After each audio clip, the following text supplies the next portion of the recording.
Well, the world has witnessed the horrific, sickening, beyond sickening, barbaric actions of the Hamas terrorists. And as Robert Jenrick points out, yes, these are terrorists, not militants, not fighters. And he's absolutely right there, that the British media should stop the euphemisms and tell it like it is. Now, sadly, in London, we've already seen a kosher restaurant in Golders Green in North London being vandalised. Israel's Prime Minister Benjamin Netanyahu very clearly stating now that Israel is at war. They didn't want this war, that was forced upon them in the most brutal and savage way. But though Israel didn't start this war, Israel will finish it. And I think it's absolutely right that we stand 100% with Israel, as Nigel Farage says there as well. But disturbingly, we've seen scenes in London that are pretty alarming, pretty disturbing. We've actually seen protesters there launching fireworks at the Israeli embassy in London. You saw there Bella Wallersteiner there last night, going to pay her respects to the Israeli embassy, unable to get very far. She described the situation there as terrifying.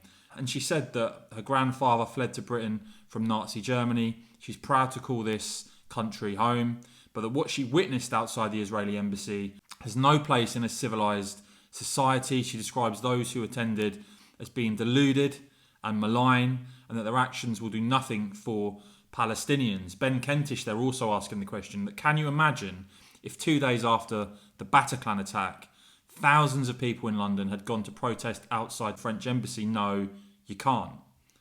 Now, as for the Met Police, they said they were aware of instances of suspected criminal damage. The officers arrived on the scene to intervene and gather evidence. You had Minister Felicity Buchanan there saying this unacceptable behaviour should not be happening in London, that hundreds of innocent Israeli civilians have lost their lives to the terrorism of Hamas, and that all of those on Kensington High Street should disperse now.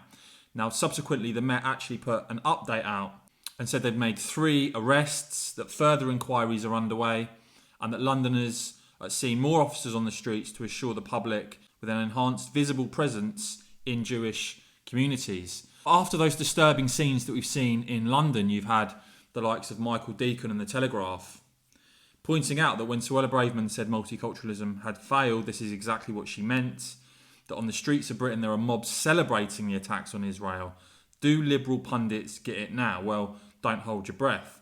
But as he goes on to make the point, scenes that we've seen make Braverman's point for her here before our eyes were people who apparently have so little respect for British values that they will saunter out into the streets of this country and joyfully salute atrocities perpetrated by a gang of Middle Eastern terrorists prescribed by our government. So as I said, what we've seen from the Hamas terrorists has been barbaric, horrific and sickening, but also some pretty worrying scenes on the streets of London as well. Cheers for watching.